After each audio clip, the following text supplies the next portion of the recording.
banyak yang dilihat Nabi, Bu. Dalam perjalanan Isra Mi'raj, yang dilihat Nabi di antaranya apa? Di saat Nabi naik terbang naik buruk itu, ada nenek-nenek manggil, Muhammad, Muhammad. Singgah dhisik, ngomong Jawa waktu itu nenek itu. Ya. Hampir dulu. Nenek itu sudah tua, Bu, tapi walaupun tua, menor betul penampilannya. Pakaiannya gak kalah sama anak gadis. Make upnya, Bu, ya udah merah sini, hijau. Bibirnya sudah lipstick semua. Manggil Nabi kita Muhammad, Muhammad, mampir dulu sini, Muhammad, Muhammad, kata Nabi kita Muhammad. Jibril, siapa yang manggil saya tadi itu? Itu nenek-nenek. Kata Jibril, tahu nggak Muhammad siapa nenek-nenek itu? Ya nggak tahu, makanya saya nanya. Nenek-nenek itulah dunia. Dunia itu sudah tua kayak nenek itu. Tapi walaupun dunia sudah tua, dia masih mengikat orang. Banyak orang yang tertipu oleh kehidupan dunia. Betul nggak? Untung kamu nggak nengok. Apalagi kalau mampir. Kalau kamu nengok dan mampir, umatmu nanti menjadi umat yang cinta kepada dunia. Nabi kita nggak nengok dan nggak mampir saja, banyak umat yang cinta sama dunia, lupa sama akhirat. Cari makan, kerja dari pagi subuh, orang sholat subuh dia nggak ke pasar, nggak sholat subuh sampai maghrib dia nggak sholat, saking kejar dunia. Tuh, sholat enggak, padahal sholat 5 waktu ini bukan main loh perintahnya. Nabi dipanggil langsung loh, suatu kehormatan. Kalau ketua RT dipanggil wali kota langsung suruh menghadap, berarti ada berita penting. Mana Pak RT-nya tadi? Jarang-jarang Pak Wali, Bu Wali itu manggil RT langsung kalau nggak ada informasi penting, betul nggak? Jarang-jarang, nggak pernah Nabi itu dipanggil oleh Allah langsung kalau nggak ada informasi penting yang akan disampaikan tanpa perantara malaikat Jibril. Berarti perintah itu penting. Apa perintahnya? Sholat 5 waktu. Ya, sholat 5 waktu sehari semalam. Ya, itu dia Pak RT-nya. Jadi dipanggil Ibu Wali Kota karena sebentar lagi honor yang akan keluar. Asik. Sudah kena tangan dia. Tahu saya ini. Ya. Sudah kena tangan sama Limas juga. Udah kebacakan vlognya. Jadi pedulilah Bapak Ibu sama masjid kita ini. Ya, inilah masjid kebanggaan kita di wilayah sini. Kalau nggak ada masjid ini gimana jadinya kita? Ya, makanya Allah marah, Allah menurunkan azab itu kalau masjid nggak terurus. Coba-coba kalau ibu mengundang murka Allah, coba telantarkan masjid agar ikhlas ini. Coba lah kalau ibu mau nyoba. Tunggu saja azab dari Allah datang di wilayah ini saja. Ya.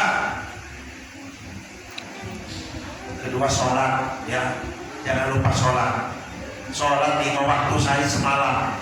Itulah pembeda kita orang Islam dengan yang non muslim di sholatnya. Ya, orang yang rajin sholat, orang yang nggak pernah sholat 5 waktu, tunggu saja dia mati. Aduh Siti Aisyah mandi di kali rambutnya, tidak sembahyang, tidak puasa, di dalam kubur mendapat Siksa. Karena nggak sembahyang, nggak sholat, ya, di dalam kubur mendapat siksa. Ya, makanya kalau ingin selamat dari siksa kubur, salah satunya Pak, sholat 5 waktu. Plus kalau mau ditambah dengan qobliyah dan ba'diyah. Ya, seperti itu. Itulah makanya kita harus benar-benar sholat. Anak-anak kita pun kita perintahkan sholat, Bapak Ibu. Timbulnya geng motor sekarang ini itu karena anak gak sholat, gak pernah diajarkan sholat sama bapaknya sama ibunya, dan jangan-jangan juga bapak ibunya juga ikut juga gak sholat. Jangan-jangan. Maka timbullah kenakalan remaja, geng motor, bawa golok panjang-panjang. Siapa yang ketemu yang tepas? Apa kali ya kami pikir? Ada gila kayak gitu. Orang nggak salah pikir jalan dagang kena sasaran, dia mau ya?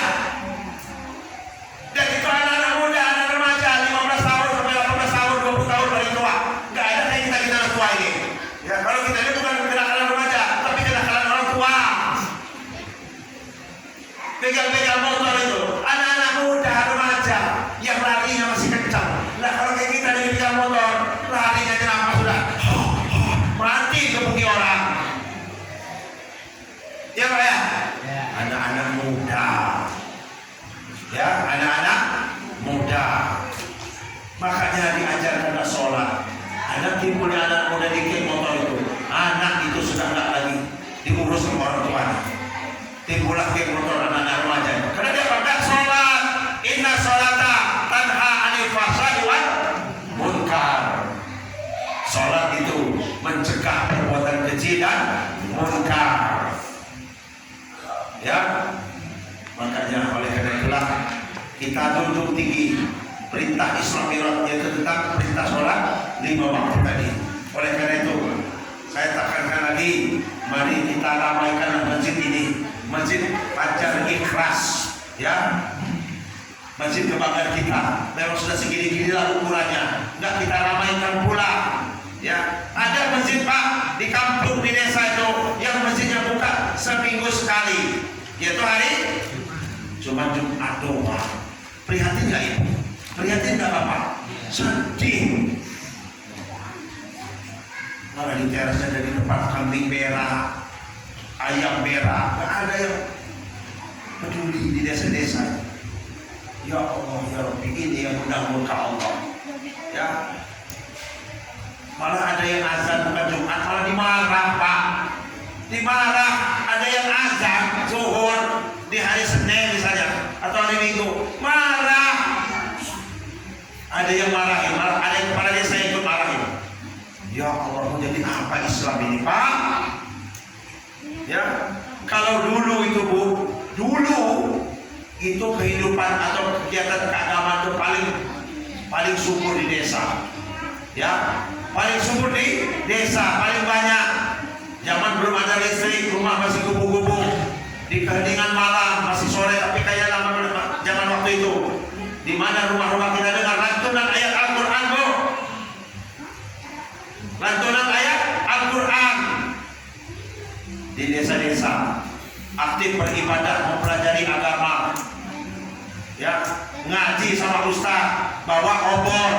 Ustaznya apa dikasihnya? Bukan uang di zaman waktu itu, tapi dikasih hasil bumi dari orang tuanya. Ada yang bawain minyak tanah untuk ustaznya. Kalau sekarang malah kembali di desa yang mengalami kemunduran di bidang ibadah, ya Pak. Di kota yang Bapak aktivitas kegiatan ibadahnya banyak sekali, ya, banyak sekali. Dan ini sangat memprihatinkan. Oleh karena itu sekali lagi, marilah kita sholat. Sholat itu artinya sujud kepada Allah. Yang sujud pakai apa Bu? Kita sujud pakai apa? Kita sujud sholat pakai apa? Nah, pakai kepala. Artinya kepala ini anggota tubuh yang paling terhormat itu apa Bu? Kepala. Ibu dipukul suami ibu, tangan ibu mungkin gak marah. Ibu dipukul kaki ibu sama suami ibu gak marah. Pak Khotib dipukul orang kaki yang bertutup marah. Kalau marah juga biasa-biasa saja. Tapi jangan coba-coba pukul kepala Pak Khotib. Kenapa? Karena anggota tubuh yang paling terhormat adalah kepala. Dan saat kita sholat, sujud, kepala yang kita sujudkan, anggota tubuh yang kita bangga-banggakan, yang kita jaga dari serangan orang lain. Ternyata saat kita sholat kecil di hadapan Allah. Apa yang kita banggakan di hadapan Allah? Gak ada apa-apanya kita Bu. Ya, makanya sholat itu orang yang benar-benar sholat, dia tidak akan sombong. Kenapa? Dia merasa ini gak ada apa-apanya di hadapan Allah Subhanahu wa Ta'ala. Banyak orang yang sudah dikasih Allah rezeki tapi dia tidak mau sholat. Ya, seperti ada lagunya nih. Saya bisa nyanyi Bu, walaupun saya penceramah saya bisa nyanyi.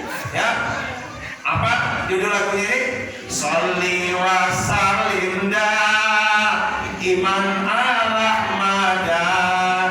Sholli wa sallim iman ala madan. Wal ali wal ashabi man qad wa'ada. Wal ali wal ashabi man qad wa'ada.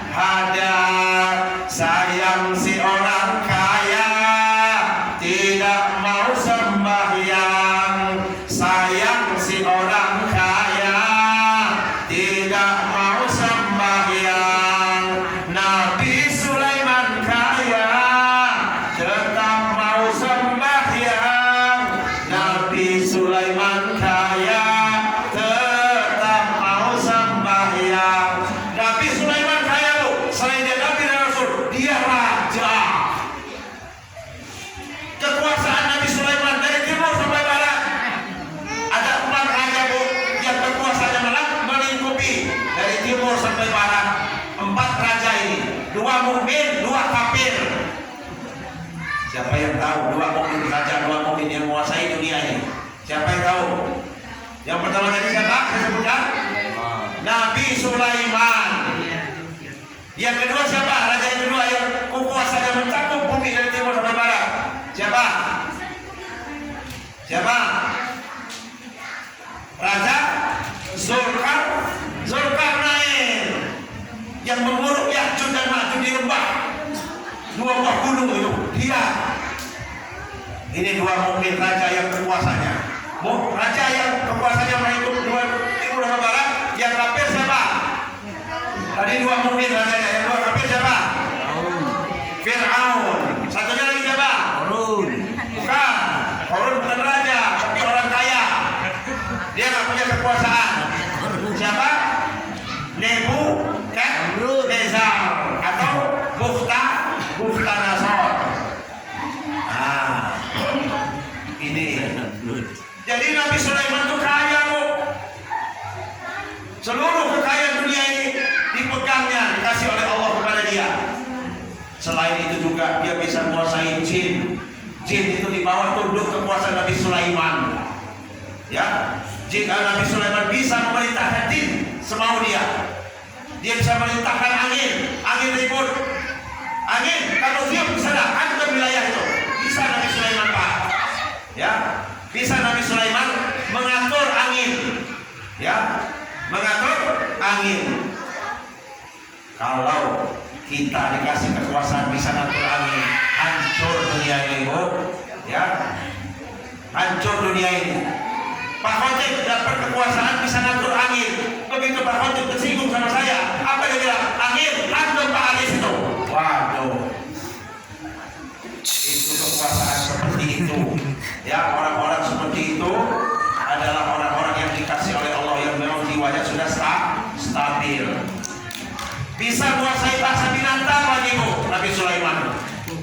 Ya, anjing menggonggong dia tahu artinya. Ayam berkokok dia tahu artinya, terjemahannya. Kucing ngeong-ngeong dia tahu. Ya namanya dia bermujizat dari Allah, bisa mengerti bahasa binatang. Coba kalau ayam berkokok, ibu tahu nggak maksudnya apa? Nggak tahu. Anjing menggonggong tahu nggak? Nggak tahu. Kucing mengeong-ngeong, ibu nggak tahu apa maksud ngeong-ngeong itu. Yang ngomong apa? Nggak ada yang tahu kita. Nabi Sulaiman tahu. Ya, jadi saya orang kaya masih nggak mau sholat, udah dikasih Allah rezeki melimpah, mobilnya 5, rumahnya kayak istana, perusahaannya banyak, nggak mau sholat dia. Sayang, sungguh sayang orang kaya yang tidak mau sembahyang. Pada Nabi Sulaiman, raja di raja, kekayaannya luar biasa, masih juga nggak sombong dan tetap mau sholat. Sholli wa sallim iman ala mada, sholli wa sallim iman ala mada, wal ali wal asfa iman qad wada, wal ali wal asfa iman qad wada. Sayang si orang miskin tidak mau sembahyang. Sayang si orang miskin tidak mau sembahyang. Nabi Ayub miskin tetap mau sembahyang. Nabi Ayub miskin tetap mau sembahyang. Sayang orang miskin gak sholat, dia sudah hidup melarat di dunia, sengsara di dunia, sengsara pula nanti di akhirat gara-gara dia nggak pernah sholat. Orang subuh ke masjid, dia malah mencari nafkah, nggak sholat subuh. Sholat dulu baru mencari nafkah. Ya, kerja keras banting tulang, azan berkumandang, masih dia kerja. Ya, sayang orang miskin nggak sholat. Nabi Ayub saja yang sudah miskin tetap mau sholat. Panjang cerita Nabi Ayub, Bu. Ya, saya teruskan lagi. Sholli wa sallim iman ala mada, sholli wa sallim iman iman ala madam wal ali wal asfa iman kotwada wal ali wal asfa iman kotwada. Ada lagi, sayang si orang ganteng tidak mau sembahyang, sayang si orang tampan tidak mau sembahyang. Nyinggung saya ini kayaknya. Nabi Yusuf tampan, Ini yang tampan ini. tetap mau sembahyang. Nabi Yusuf tampan, tetap mau sembahyang. Yang masih gadis, jangan terpesona oleh tampanan laki-laki. Percuma dia ganteng kalau dia tidak sholat. Kalau mau adu-adu gantengan, manusia yang paling ganteng di dunia adalah mukjizat yang Allah berikan kepada Nabi Yusuf, manusia yang paling ganteng di dunia. Ya. Dan anehnya kalau Nabi Yusuf itu yang ganteng itu bersebelahan dengan laki-laki yang mukanya nggak ganteng. Begitu dia bersebelahan, orang yang lihatnya yang jelek tadi ikut jadi kelihatan ganteng. Itu anehnya. Kalau dekatan tapi Kayaknya nyinggung saya ini. kalau dekatan Nyinggung ini kayaknya. itu anehnya. Kalau dia ganteng biasa seperti Nabi Yusuf. Ini yang ganteng. Misalnya saya ganteng, ya, dekat sama Pak Khotib. Nah, yang saya kelihatan Bapak ganteng, yang Pak Khotib apa? Tahu semua apa itu? Kalau Nabi Yusuf gantengnya itu, ya, ngajak orang di sebelahnya. Kelihatan orang lihatnya kok jadi ganteng juga ya, itu anehnya. Ya, Sholli wa Wasalim da iman ala wadam Sholli wasalim da iman ala mada wal ali wal asfa iman kotwada wal ali wal asfa iman kotwada. sayang wanita cantik tidak mau sembahyang, sayang wanita cantik tidak mau sembahyang. Siti Fatimah cantik tetap mau sembahyang, Siti Fatimah cantik tetap mau sembahyang. Sayang dulu ada wanita cantik, ibu cantik, cewek manis, ya nggak mau sholat. Kenapa? Sayang Pak, make-up saya ini sudah merah, ini sudah hijau, ini udah coklat, bibir biru. Kalau berwudu kan luntur lagi. Terang. Dia lebih sayang make-upnya daripada dia mau sholatnya. Ya, sayang wanita cantik yang masih bujang, ada yang masih bujang, keluar. Itu masih bujang itu, Pak. Jangan terpikat oleh kecantikan wanita. Ya, percuma dia cantik kalau dia tidak sholat. Ya, kalau ketemu wanita yang selalu kita lihat wajahnya make upan terus, nggak usah diambil dari istri. Kenapa? Karena ganti kalian habis dipakai beli make up semua. Pengalaman kayaknya. Cari yang alami saja. Ya, hanya budak-budak putih tipis saja. Nah, kan enak melihatnya.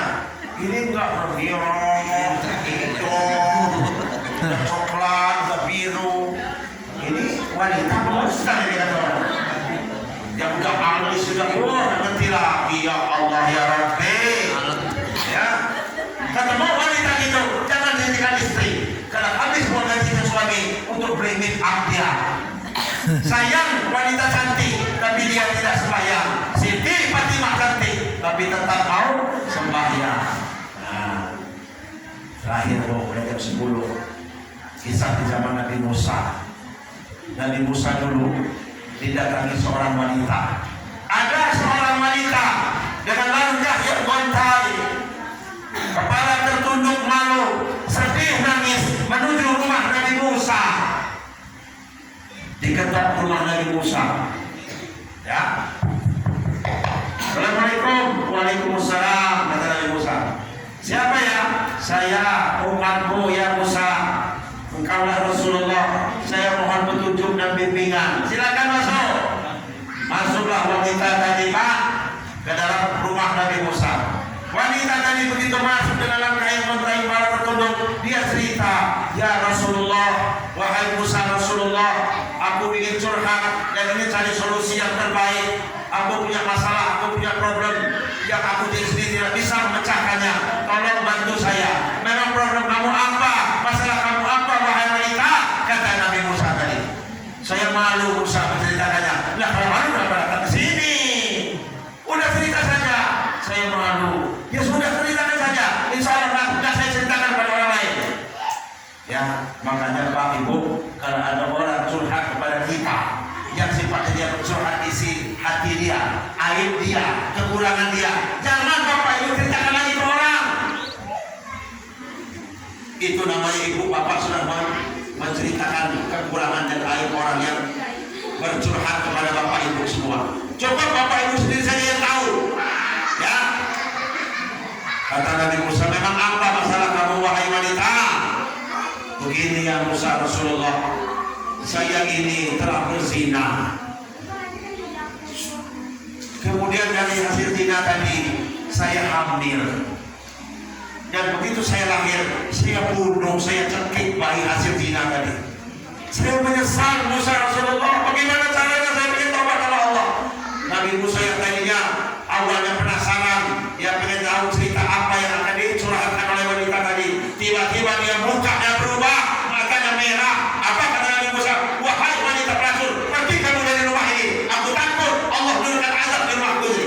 Maka wanita tadi pergi, nangis dengan langkah yang lesu. Nabi ajar Musa sebagai nabi dan nggak mau nerima saya, apalagi orang lain katanya. Baru berapa langkah dari rumah Nabi Musa datang Jibril, Musa, kenapa kau usir wanita yang bertobat kepada Allah? Tidak, aku tidak usir, aku cuma benci sama perbuatannya. Aku takut Allah memberikan azab di rumahku saat wanita itu masih berada di sini. Tapi engkau telah menghalangi dia bertobat. Kamu tahu nggak? Ada dosa yang lebih besar dari zina. Nggak tahu saya. Kata Nabi Musa. Kamu tahu nggak? Kata Jibril, Musa, ada dosa yang lebih berat dari membunuh anak hasil zina. Ada. Apa dia? Orang yang meninggalkan sholat dengan sengaja tanpa penyesalan. Orang yang meninggalkan sholat dengan sengaja tanpa nyesal, dosanya lebih berat dari berzina. Dosanya lebih berat dari membunuh anak hasil zina. Itu informasi Jibril kepada Nabi Musa. Oh, ya Allah ya Rabbi, zina saja sudah dosa besar. Salah satu dari urutan dosa-dosa besar adalah zina. La taqrabu zina innahu fahisatan wa sa'a sabila. Jangan kamu dekat kepada zina. Dekat saja jangan. Karena dia ya seburuk-buruknya jalan. Rupanya ada dosa yang lebih berat dan lebih besar dari zina. Apa itu? Dosa meninggalkan sholat. Ya Allah ya Rabbi, dosa meninggalkan sholat dengan sengaja tanpa penyesalan.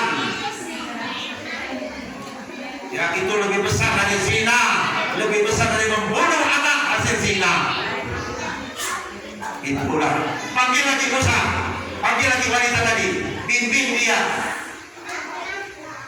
ke jalan yang benar, ke jalan yang diridhoi oleh Allah Subhanahu wa Ta'ala. Sekali lagi yang terakhir sebelum kita berdoa, doanya masih saya ya? Apa orang lain? Ada yang lain? Ya Pak Pak. Benar? Ya sekali. Benar? Ya. Siapa tadinya? AFT juga bukan?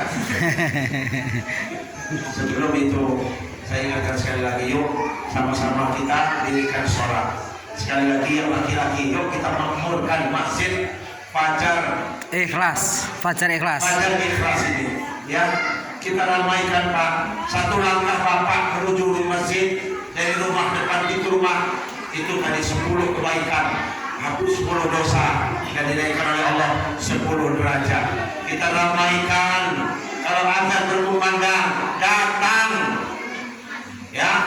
Allah memanggil melalui suara muazzin, Allahu Akbar, Allahu Akbar. Allah manggil saya ya. Kenapa kalau kita mau berangkat ke bandara sebelum jam berangkat, sebelum pesawat terbang 1 jam sebelumnya, kok kita bisa datang di luar?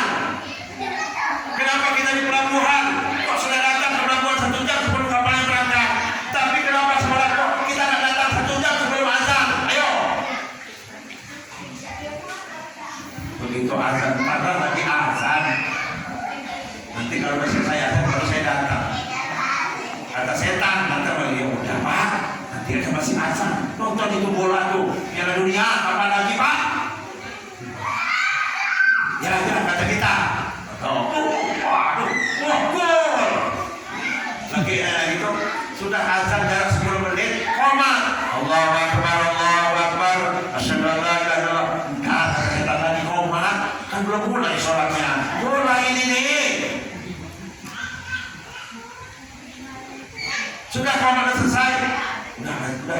Ntar kan imam belum selesai sholatnya, nanti kamu masuk aja. Gitu setan itu bapak. Itulah manusia ya. Betul nggak? Kalau pesawat terbang berangkat jam 8, jam 7 kita sudah ada di sana. Kalau di pelabuhan Bakauheni berangkat kapal lautnya jam 9, jam 8 kita sudah sampai sana. Taat betul kita sama perintah itu. Tapi giliran azan, adakah kita 1 jam sebelum azan sudah nongkrong di ruang ibadah di kelas ini? Tidak ada. Aku yakin tidak ada. Nah, buktinya saya datang tadi sholat isya hampir rumah Pak Khotim.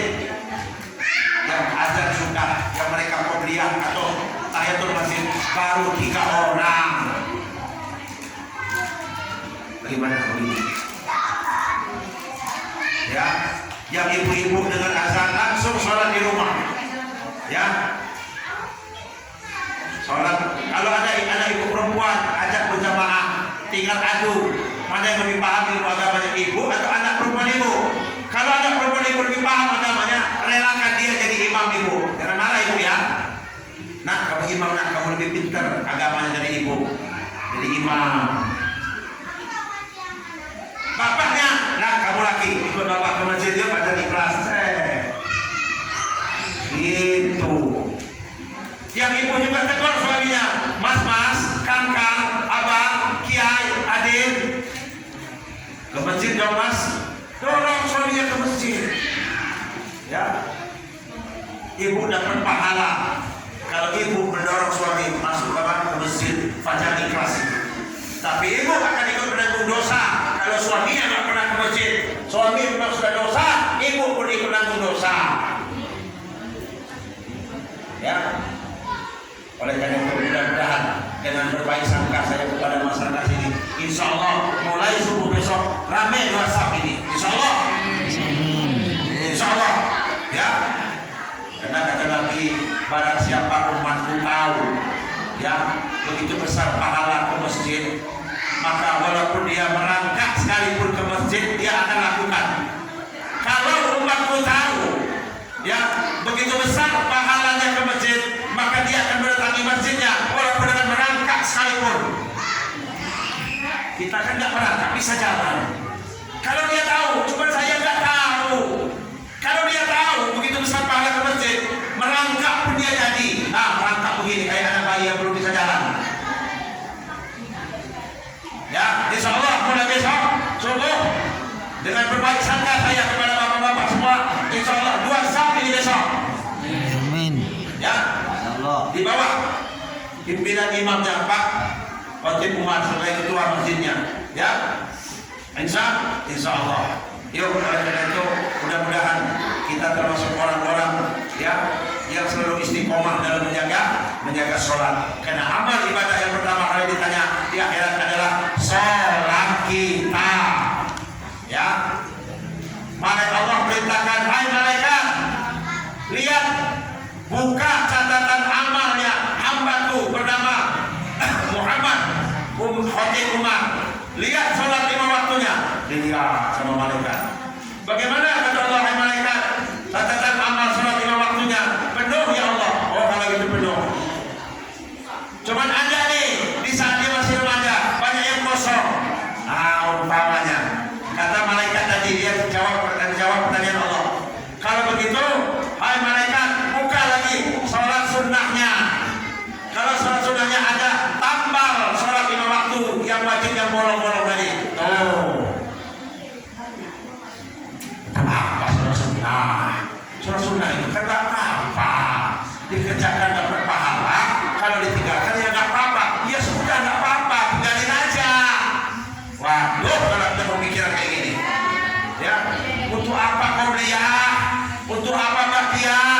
Kalau masih masjid untuk apa tahiyatul masjid? Gak usah lah, kan dia sunnah. Sunnah itu kan mengerjakan dapat pahala, ditinggalkan gak apa-apa. Ya sudah, tinggalkan saja, kan gak apa-apa. Waduh, kalau punya pikiran kayak gini Pak, bahaya Pak. Salah satu fungsi dari sholat sunnah menutupi sholat 5 waktu kita yang bolong tadi. Oleh karena itu, mari ya ibu-ibu juga kerjakan sholat sunnah qobliyah, ya, dan ba'diyah di rumah. Ya, ba'diyah di rumah 2 rakaat sesudah isya. Begitu selesai sholat isya ibu 4 rakaat zikir istighfar, astagfirullah, astagfirullah, astagfirullah.